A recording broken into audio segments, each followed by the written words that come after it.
Alright. So hopefully you guys tried these, and hopefully you can kind of give yourselves a grade and see how you compare here. Alright, what number is this? This one is, so 20. A particle moves along the x-axis such that the velocity is given. Let me write that down here. V of t equals -1 plus e to the 1 minus t. Part A, we're looking for the acceleration. Is this a calculator problem? No? Okay, no calculator. So part A, we're looking for the acceleration when t equals 3. How do I find the acceleration when t equals 3? So I take the derivative. What's the derivative? E to the 1 minus t times -1, right? Are we okay with that? So a of 3, the acceleration when t equals 3 is -e to the 1 minus 3. So we could write this as -e to the -2nd or -1 over e squared. Either way, that works. So you would get, wow, how nice of them. 1 point for the acceleration function and 1 point for a of 3.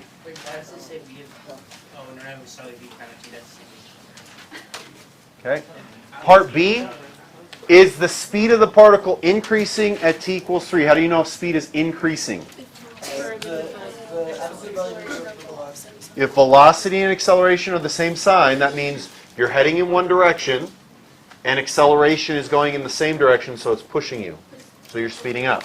So we got a of 3. How do we find, what else do we have to find? V of 3? So V of 3 is going to be -1 plus e to the 1 minus 3. So that's -1 plus e to the -2, or -1 plus 1 over e squared. That's V of 3. How do I know what sign that is without a calculator?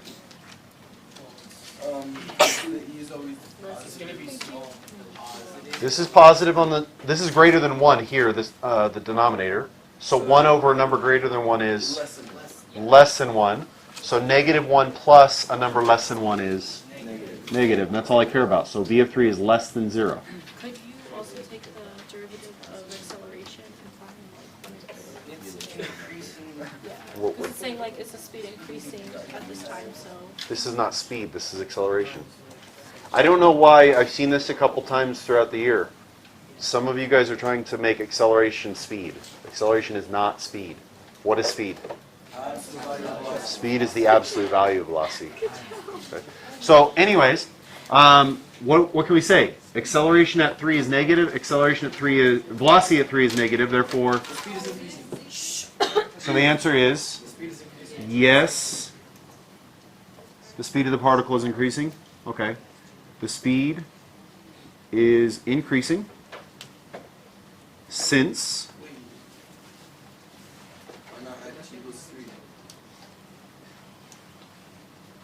when t equals 3, since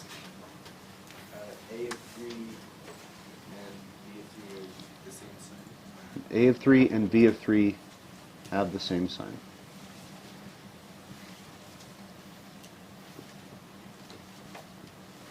Okay.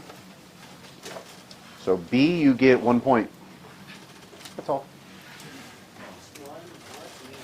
That's just mean, huh? That was an easy problem. That was on your final from first semester, wasn't it? You didn't get this right, did you? Okay. All right, C, find all the values of t for which the particle changes direction. How do you know when the particle changes direction? When velocity changes signs. Velocity changes signs when? When velocity equals 0. When velocity does not exist. Can it change signs at endpoints? No, because there's no sign on one side of it, because there's no, it's an endpoint. So we're going to set velocity equal to 0. So 0 equals -1 plus e to the 1 minus t. How do I solve that? Without a calculator. Add 1, so 1 equals e to the 1 minus t. Take the natural log of both sides. So you end up with natural log of 1 equals natural log of e to the 1 minus t. What does that do for me?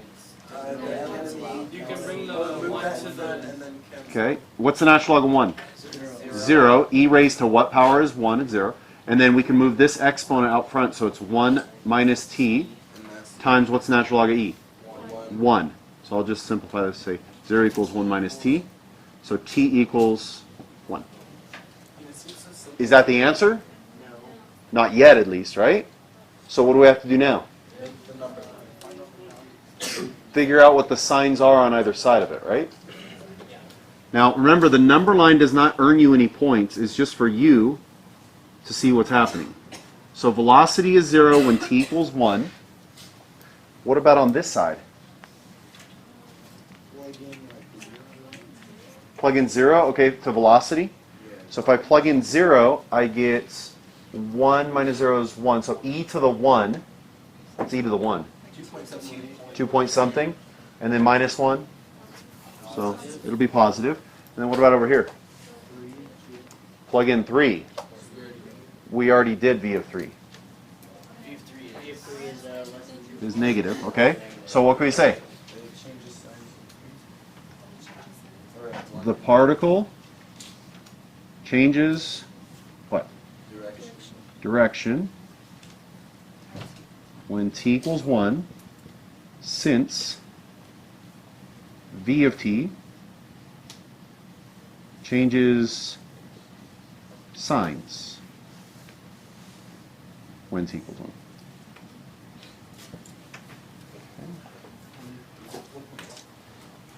Probably not. 2 points. You get 1 point for setting v of t equal to 0. Oh wow, you get one. You have to get the 1 out of that, I guess. That's not normal, but that's okay. And then you get 1 point for your justification. So basically, v of t changing signs. Any questions on that? No. D, we are looking for the total distance traveled. How do you find total distance? The integral from 0 to 3 of the absolute value of v of t dt. Ouch. Because I don't have a calculator, how do I do that? You don't. You leave it in that one form. You've got to separate it. This graph, this is the velocity graph, right? Or at least the number line for it. So the velocity graph looks something like this. Doesn't it? Where this is what? 1, and this is 3. Why? The velocity is positive, the velocity is negative. You guys okay with that? Now I want the absolute value. So what would the absolute value of velocity look like? It would look like that, right? So now how would I find the integral of the absolute value? We're going to rewrite it as the integral of just v of t from where to where? 0 to 1. That gives you this piece. Now 1 to 3, how am I going to express this? Because if I take the integral of velocity, Negative. The negative. there's a couple ways of doing it. If I said plus the integral from 1 to 3 of v of t dt, this would be negative, right? But I want it to be positive, so I'm just going to put a negative out front. Or if you wanted to, you could put absolute value out of the whole thing, not the integrand, the whole integral, and put plus. Oh. See that? Now look at this. You guys okay with that? Is that okay? Okay. So now we have to evaluate those. The integral of v of t. So the integral from 0 to 1, I'm going to write it out just so I can see it. Negative 1 plus e to the 1 minus t dt minus the integral from 1 to 3 of negative 1 plus e to the 1 minus t dt. All right, what's the antiderivative of that?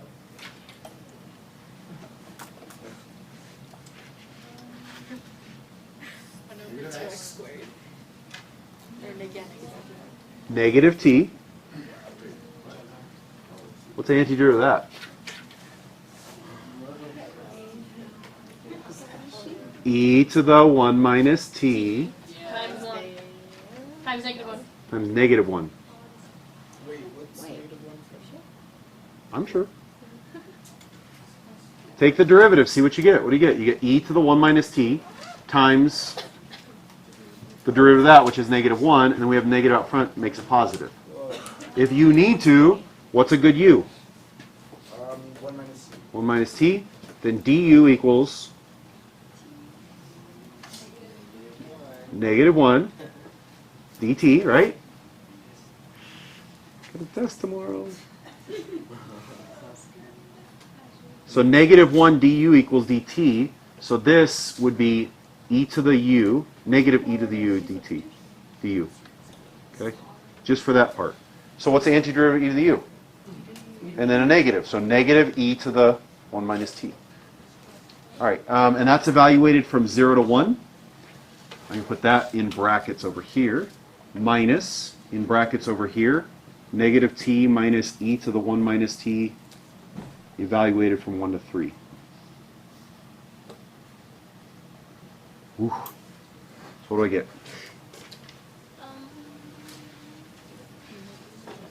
Negative 1 minus e to the 0 minus 0 minus e to the 1. Okay, so that's the first part.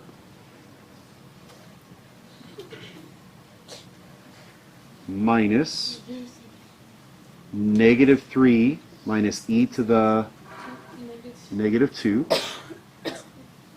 minus negative 1 minus e to the 0. And if you leave it like this, you're good. You can't leave it like this because you still have the variables in there, but if you leave it like this, you're good. For the AP exam.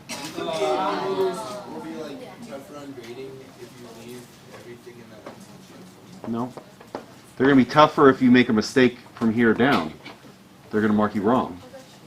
So this is negative 1 what? Minus 1 plus e. Right? Okay. And then minus negative 3 minus e to the negative 2 plus, what is this? That's negative 1 again, so plus 2. Am I right there? E to the 0 is 1, negative 1 minus 1 is negative 2, and it's negative. Okay. So it's negative 2 plus e plus 3 plus e to the negative 2 minus 2. Yeesh. Negative 1 plus e to the negative second. Negative 7? Negative second. Oh. All right. Now, even if you didn't know how to do all that stuff, I don't like how they explained this last part, but if you didn't know how to do all that stuff, you get 1 point for the limits, 1 point for the correct integrand, so if you had the absolute value of velocity, and then 1 point for the anti-differentiation, so this, let's see, this line right here, and then 1 point for evaluating all that. So you should still have gotten 2 out of 4 points at least on that part. Let's go over the last one. I would hope this is easy. What is this, 21? Okay. On the axis provided, sketch a slope field for the given differential equation. Okay, so we're looking for the slope field. All right, so we need to find the slopes. When is that slope not defined? When y equals 0. So, along which axis? The x-axis, there are no slopes, right? When is a slope equal to 0?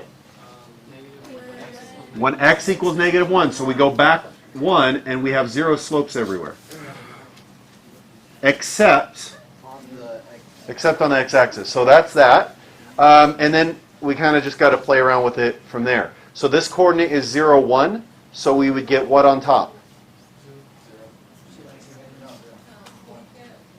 0. Why my brain is not working? 0, 1. Okay, 1 over 1, right? So we get positive 1. The slope here, that's 0, 2, so that'd be 1 over 2. Now I saw this a lot on your quizzes. You have to be careful. What was this slope? What number? 1. What is this slope? 1/2. Is that going to be steeper or not as steep? Not as steep. So I gotta make sure that that is clear. Okay, you don't want it steeper and you don't want it the same. What about, let's go down now. So if x is 0 over negative 1, we get negative 1. When x is 0 and y is negative 2, negative, oops, see, I'm wrong. Negative 1/2, so it's not as steep. All right, when x is 1, we're going to get 2 on top no matter what, so it's 2 over 2, which is 1. And we're going to get 2 over 1, which is 2. That means it's going to be steeper. Here we're going to get 2, we're plugging in 1 for x, so we get 2 over negative 1, so negative 2. And then 2 over negative 2 is negative 1. You guys okay with that? Okay, that's part A, or no, that's not all of part A. On the axis provided, sketch the slope field. Then it says from negative 1 to 1, sketch the solution curve that passes through 0, negative 1. Where is 0, negative 1? It's right there. 0, negative 1 is here, right? Yes. So we're looking for the slope field that will pass through that point. What is it going to look like? Down this slope. What was this slope? Negative. Negative 1. If I continue on, what's this slope? Negative 1. Negative 1. So that means we're going to get a what? We're going to get a line. And then how about at the axis? Undefined. So you're going to put an open circle there. Because Wait, it's, was it a draw? yes. Well, that's what the second part is. It says sketch the solution curve that passes through the point 0, negative 1. What if we don't have like different codes? What if you don't have what? Because what is the slope at that point? Okay. All right, so point values for this. You're going to get 1 point for your 0 slope, so 1 point for these 4 lines. You're going to get 1 point for these slopes over here. Make sure the steeper ones are in the right place and the non-steep ones are in the right place. And then you get 1 point for the solution curve with an open circle there. If you don't put the open circle, I doubt they're going to give you the point. All right. Any questions on that one? This solution curve is not always a common thing, but remember we talked about that, right? The other day. If you have something that looks like this for slope fields, something like that, if it says plot the solution curve from this point, what are you counting? Just the top part of that, right? Not because then you go vertical here. If you're talking about this point here, then it's the bottom part of that. If you're talking about this point here, it's the whole thing because you have a function. Okay? All right. Part B, what's it asking for? Well, the slope field in part A is drawn at only 12 points. It is defined for every point, so everywhere, except for when y equals 0. Describe all the points where dy dx equals negative 1. 1, negative 2. No, all the points. So if you're going to list them all, it's going to take forever. Oh, in the X. Because it says for all, it's defined for all the points in the xy plane, not just the points that are indicated here. Whenever X is when X. Y is negative, maybe Maybe you have a X function. X equals When Y is negative 1 and X is greater than 0. I guess. When y is negative, yeah, that's a guess. Okay, look, it says dy over dx equals negative 1. Oh, shit. Here's dy dx. Set it equal to negative 1.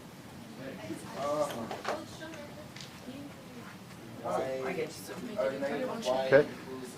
You could multiply if you want. Negative y equals x plus 1. Or you could say y equals negative x plus 1. Or negative x minus 1. So, yeah, so this describes whatever x value you plug in, you're going to get a y value that when you do the derivative of this, you'll get a slope of negative 1, or when you plug those values in. But what else? But Now, X can't equal negative 1. no, x could be negative 1. But it says Y can't equal 0. X can't be negative 1. So you would say when y is not 0, right? Okay, because that's true. How about up here? We didn't check up here. Will it work? Sure. I mean, we did the work. It should work. Give me a coordinate here. 2 comma what? -2, comma It should be or -2 comma. 1. No, if I'm going back there, it should be 1. -2 comma 1. If I plug in -2, I get -1 over 1, which is -1. So it's true, except for at that point. Okay? This doesn't pop up always in this format. The other thing is, I would argue this. You see how they were very clear to define that y does not equal 0? Then I don't think you need to actually state y cannot be 0, because they stated it already. But if you look at their answers, they state it. So 1 point for the description. Yeah, state it just in case. All right, part C. This one? It's at least going to be 5. No, always 9. Always 9. All right, how do I solve this? Differential equation. Separate the variables. What do you get?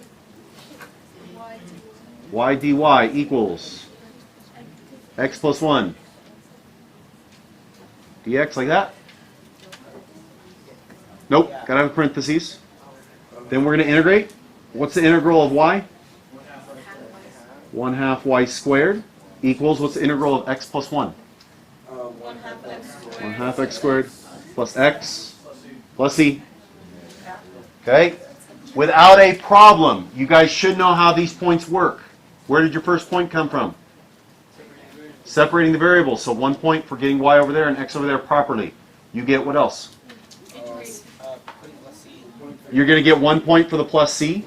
Yeah? What else? Depending on the problem, you'll get a point for the antiderivative over here and a point for the antiderivative over here. But how many points is this one worth? If those are 4, this is only worth 5, so that means you're going to only get a point for the correct anti-differentiation across the board. So this line is basically worth 2 points.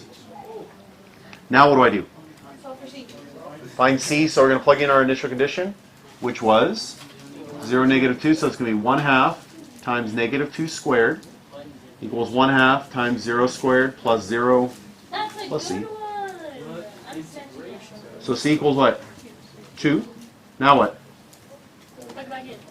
So you get 1/2 y squared equals 1/2 x squared plus x plus 2. So you're going to get another point for finding your c value. Now the way they state it is they say you get a point for using your initial condition. So technically you get a point for this. But I'm not going to give you false hope in just plugging that in. You probably get the point for actually finding c. Okay. No big deal. What do we got to do now? Get y by itself. So you get what?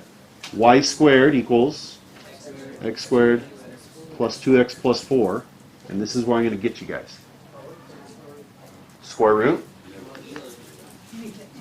All right, Shelton, what'd you get?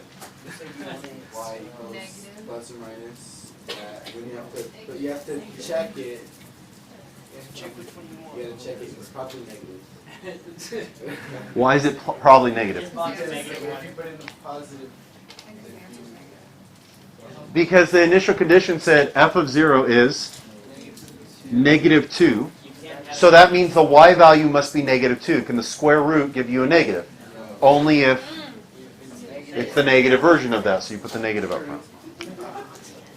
Okay, so one more point for the final answer there.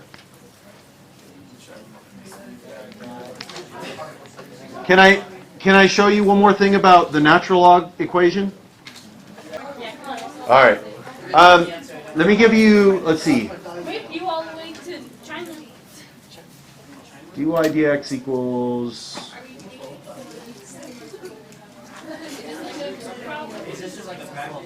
Yeah, do this real fast.